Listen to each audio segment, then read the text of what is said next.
por este camino doloroso en el que corrió la sangre de inocentes y miles de familias emprendieron un viaje sin retorno en busca de condiciones de vida digna. No existen justificaciones racionales frente a lo que recibimos. La variable sobresaliente es la corrupción generalizada dentro del sistema inhumano que convirtió nuestro país en guarida de delincuentes y en fábrica de pobres. La desigualdad tiene rostro y lo vemos diariamente en la inmensa mayoría de nuestros compatriotas. Para los amantes de la ley y de la institucionalidad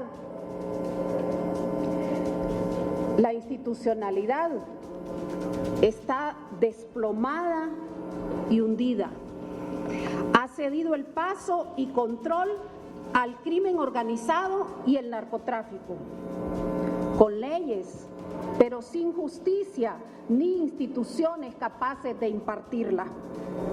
No existen casualidades, por mucha propaganda que se pague para hacer creer otra cosa. Lo que ha sucedido en estos 12 años es un fenómeno estructural y como tal debemos entenderlo.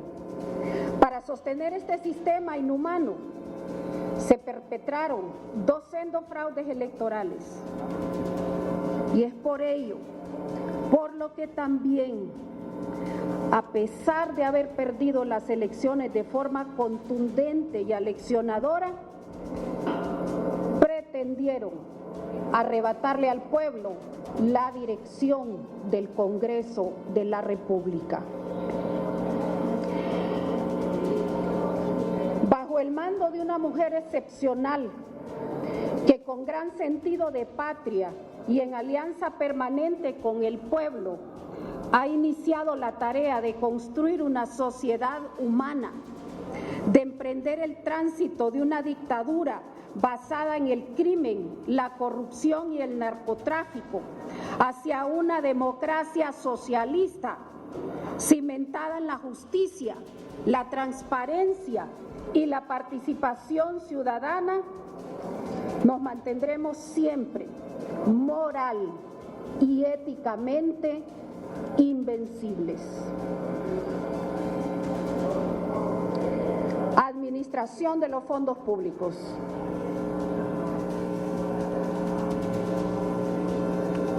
Este presupuesto, del cual tengo acá una copia,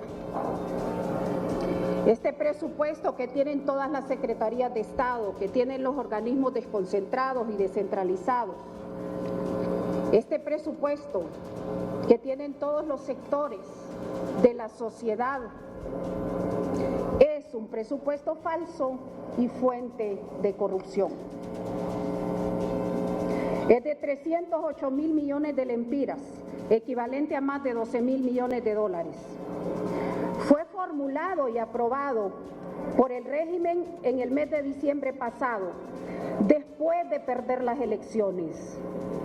Este presupuesto es falso, no refleja la verdad y es fuente de corrupción porque manipuló cifras, incluyó programas y proyectos sin estudios ni financiamiento y no cabe ninguna duda que fue elaborado de manera impúdica y descarada, con conocimiento que a partir del 27 de enero iniciaba la nueva administración que requería de su propio presupuesto para el desarrollo del programa por el cual votó el pueblo.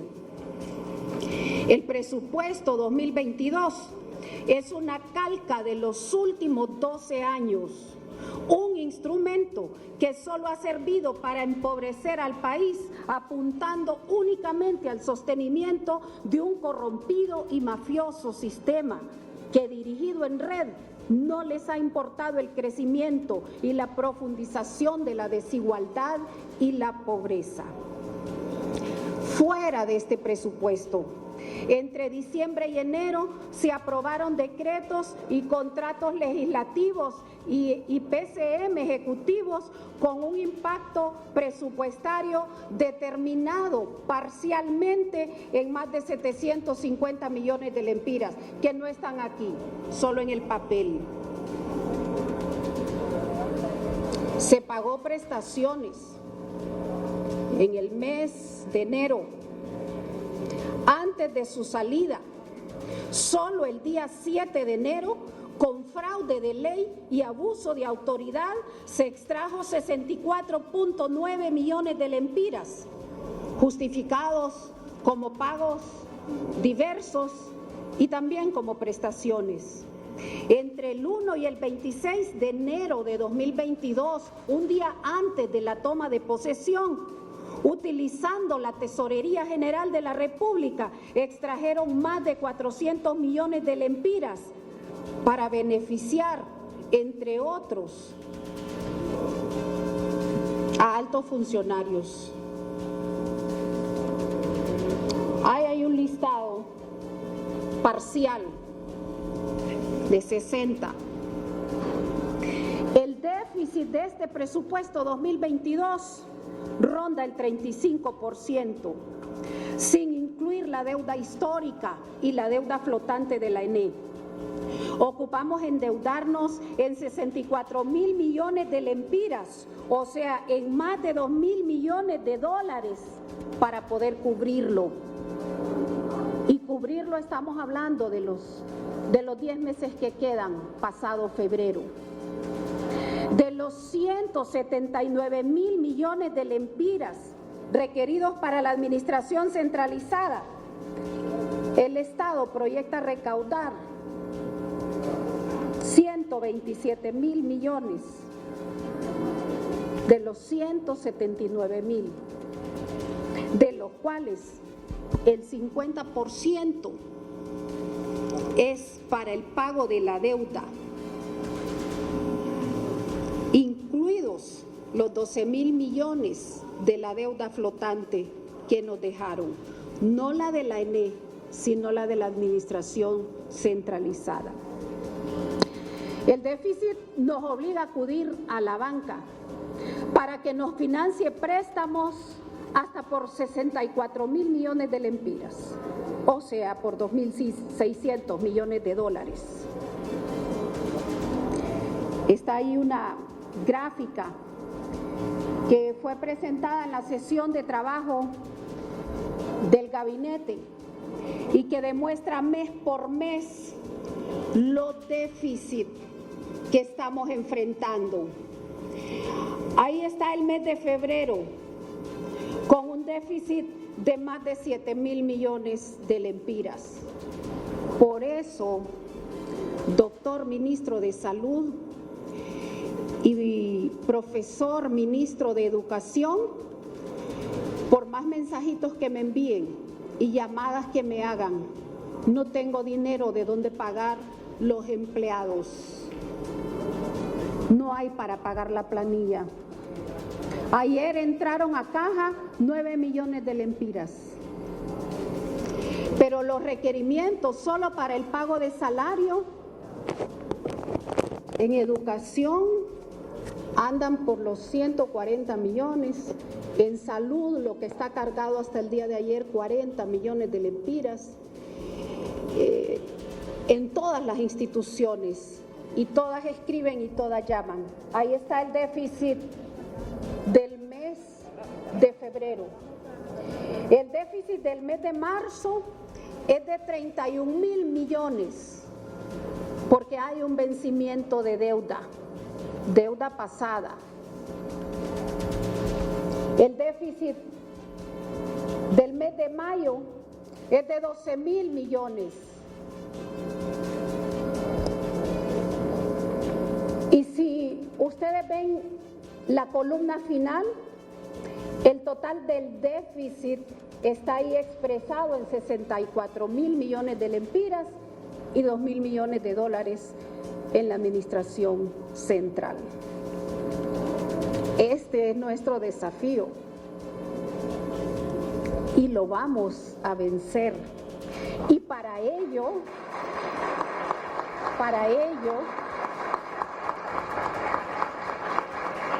tenemos que adoptar medidas y entender que el momento especial que vivimos requiere del acompañamiento de los distintos sectores de la sociedad. Vamos a encontrar soluciones. Esa es nuestra tarea y la vamos a cumplir al lado de nuestra presidenta con éxito y con eficiencia.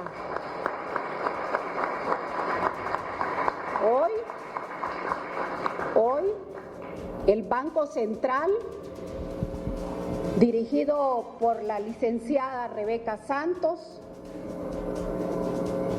en el directorio y gracias al decreto de emergencia financiera que aprobó el Congreso, ha aprobado por unanimidad los fondos por casi 19,000 millones de lempiras para poder inyectar la caja, no para derrocharlos, sino para empezar a cubrir de forma ordenada las obligaciones.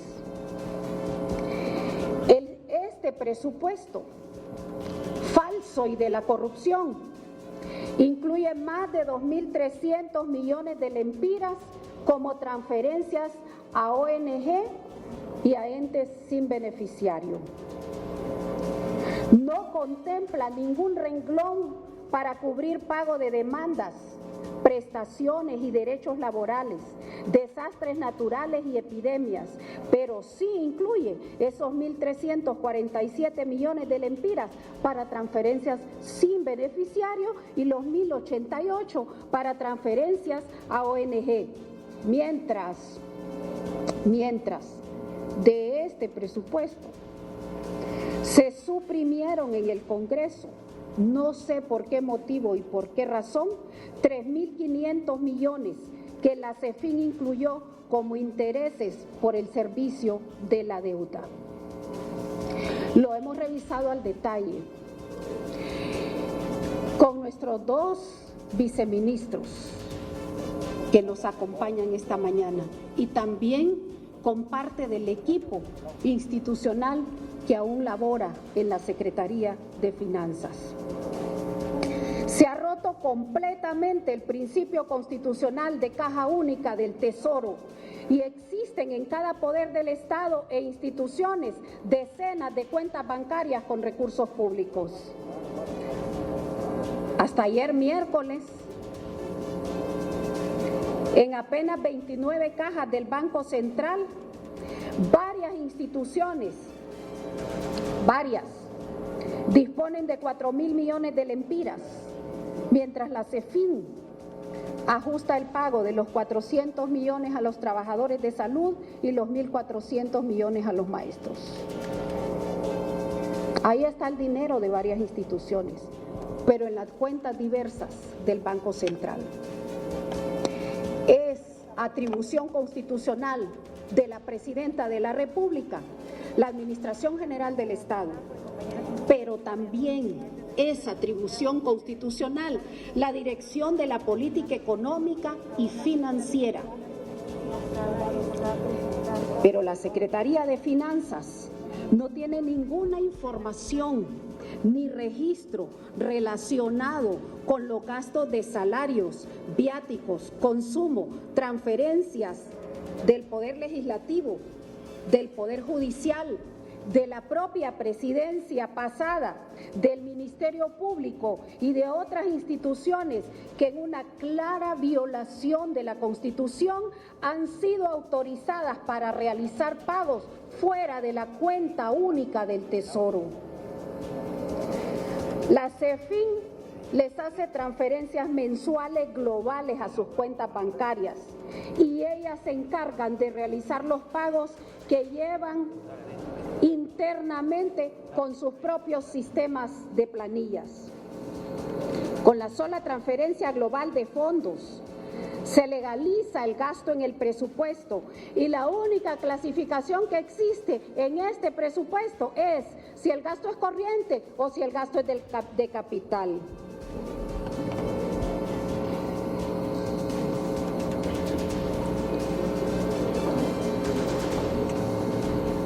El reporte de los poderes del Estado es apenas una paginita en el CIAFI, con un tercio de letras y de frases donde dice, donde se describe la transferencia que se les hace y se describe ejecutado el 100%.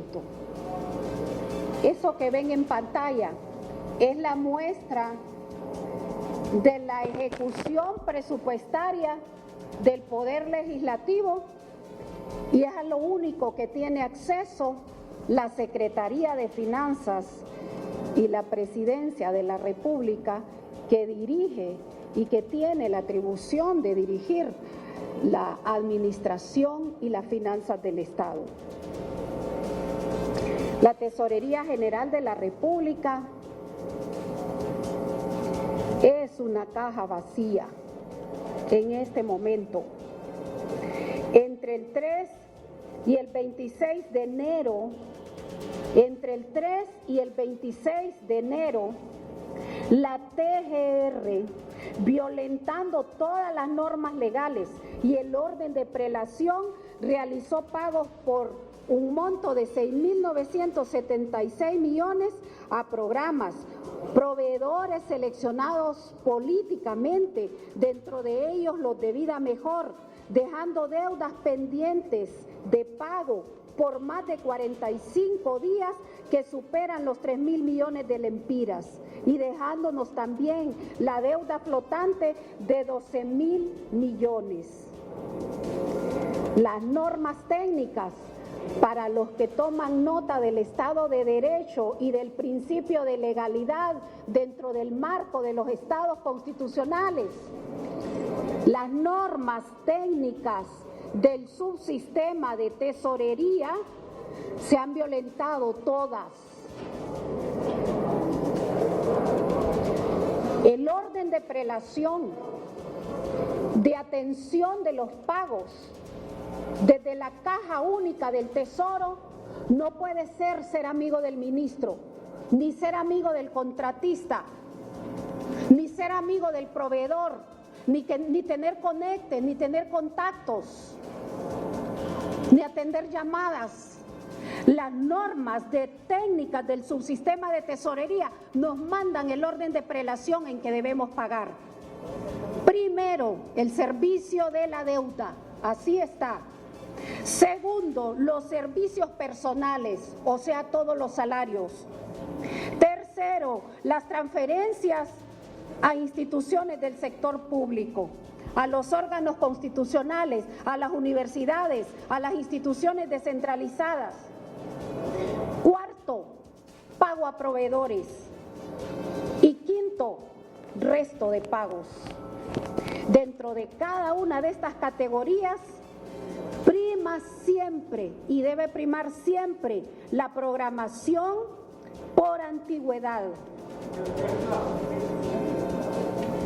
La TGR, la tesorería, pagó alrededor del 54% del total de la deuda flotante acumulada en 2021 y nos dejó sin fondos para pagar el mes que se vence por los salarios a los maestros y al personal de salud de primera línea. No hay ni un lempira para esos pagos. Hay que recoger diario y pagar diario y por partes. Un detalle importante para la prensa que toma notas. Durante el mes de diciembre 2021, después de las elecciones, la TGR, la tesorería, transfirió a los bancos fiduciarios un monto de 2.200 millones, conforme actas de comités técnicos. Esos 2.200 millones todavía no los han gastado los bancos fiduciarios, pero ya están en el fideicomiso y por lo tanto la tesorería no puede hacer uso de ellos. la disponibilidad fue totalmente afectada. Fideicomisos pagados están ahí expuestos. Los pagados en el mes de diciembre: infraestructura vial, fideicomiso para promover y fortalecer el deporte, fideicomiso de la Comisión Administradora de la Zona Libre Turística de Islas de la Bahía, fideicomiso para la conversión en el sistema de carburación y uso de combustibles, construcciones y una serie de servicios que ocupan el último lugar dentro de la norma.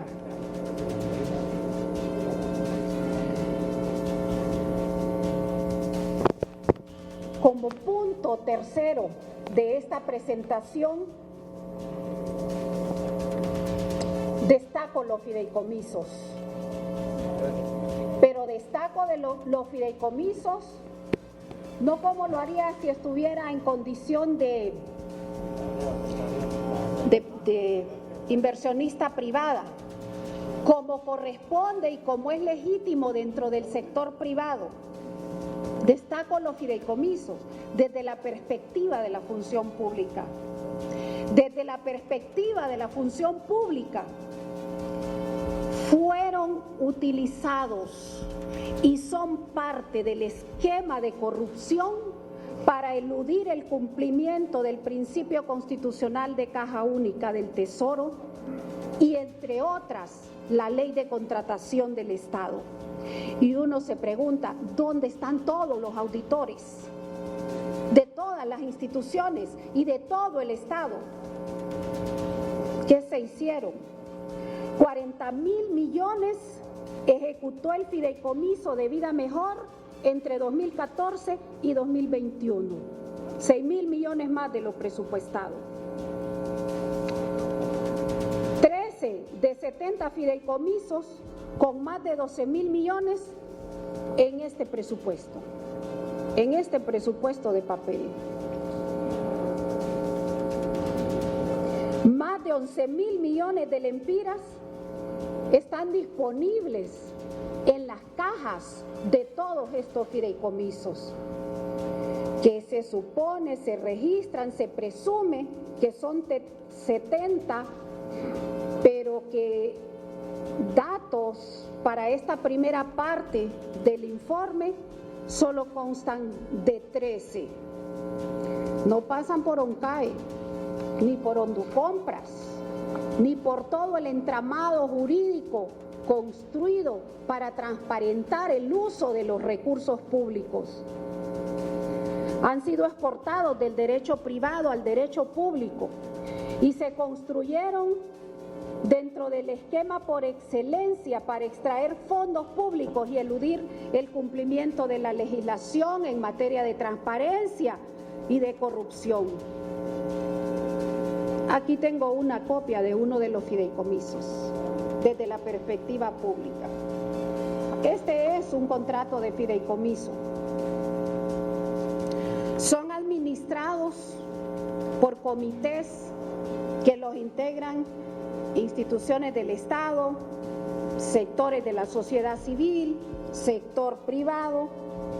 Tienen potestad esos comités de los fideicomisos para decidir cuáles proyectos ejecutan. Tienen potestades, no tienen auditoría, no rinden cuentas, están sin regularizar y sin legalizar miles de millones de lempiras pasados por la figura de los fideicomisos. Nadie sabe dónde están sus documentos. Bien, de la conferencia de prensa en la Secretaría de Finanzas vamos hasta el Congreso Nacional. Unidades que a raíz de la aprobación de esta modalidad de empleo por hora han alcanzado para temas de competitividad en el país y nos han ejemplificado y también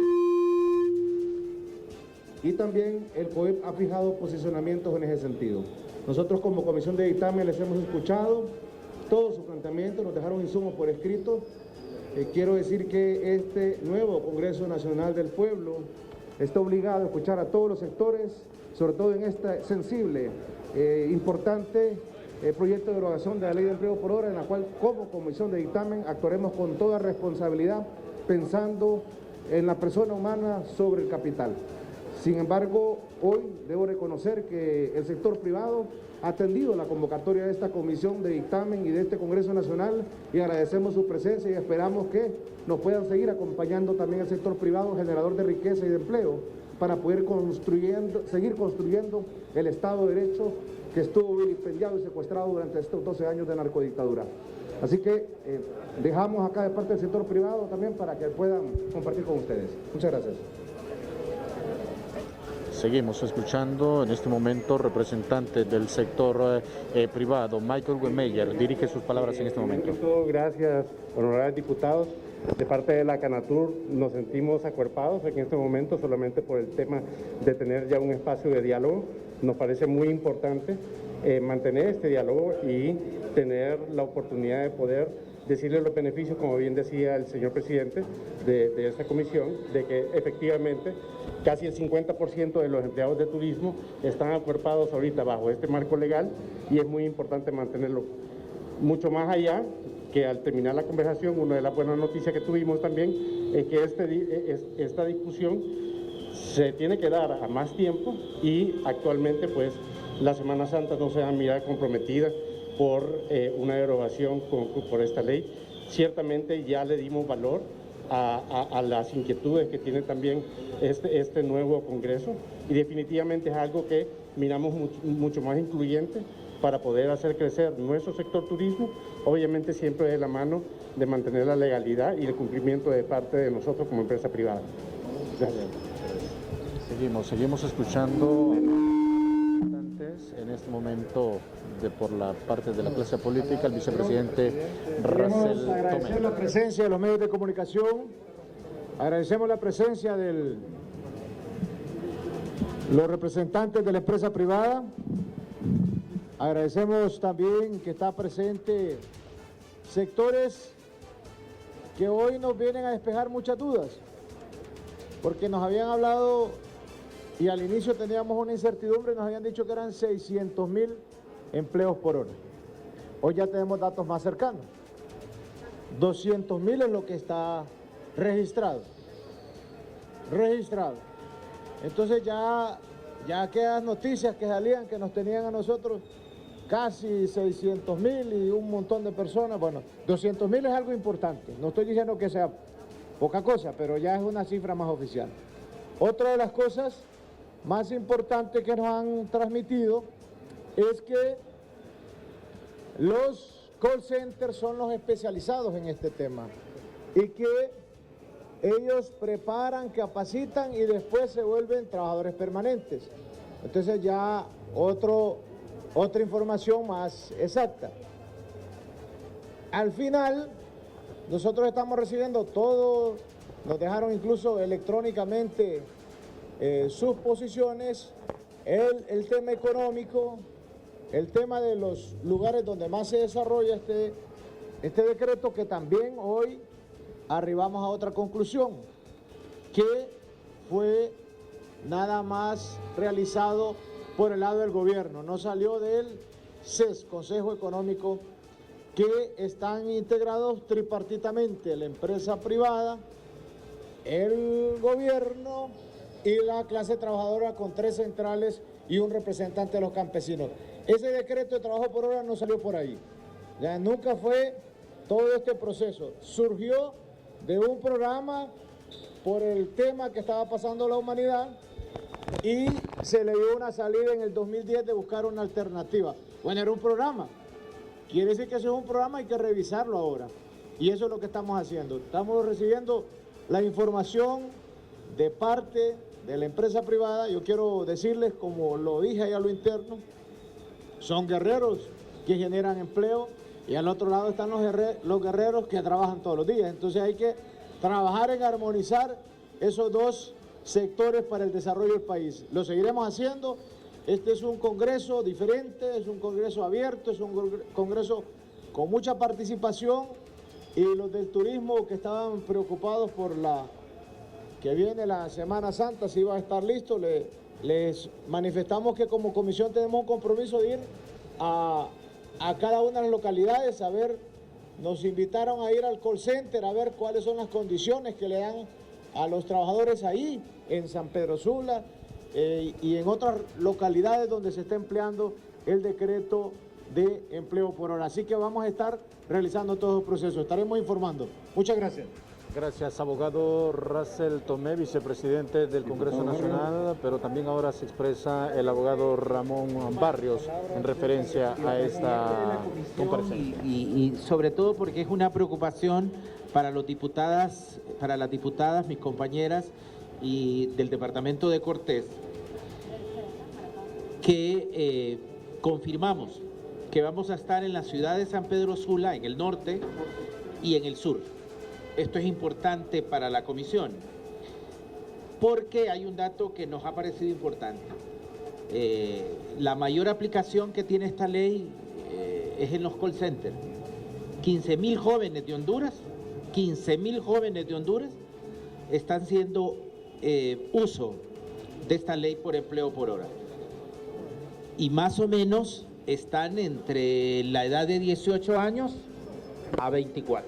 Esto es un dato muy importante. Y finalizar mi participación diciendo que los empresarios han establecido, estamos abiertos al diálogo. Si hay que armonizar la ley de empleo por hora con la normativa del Código del Trabajo, lo vamos a hacer. Muchas gracias. Seguimos escuchando más impresiones por parte de empresarios y políticos. Ahora continuamos escuchando. Como Fedecámara, queremos que conozcan que de 250.000 empresas formales generan arriba de 1 millón de empleos y existen 750.000 empresas informales.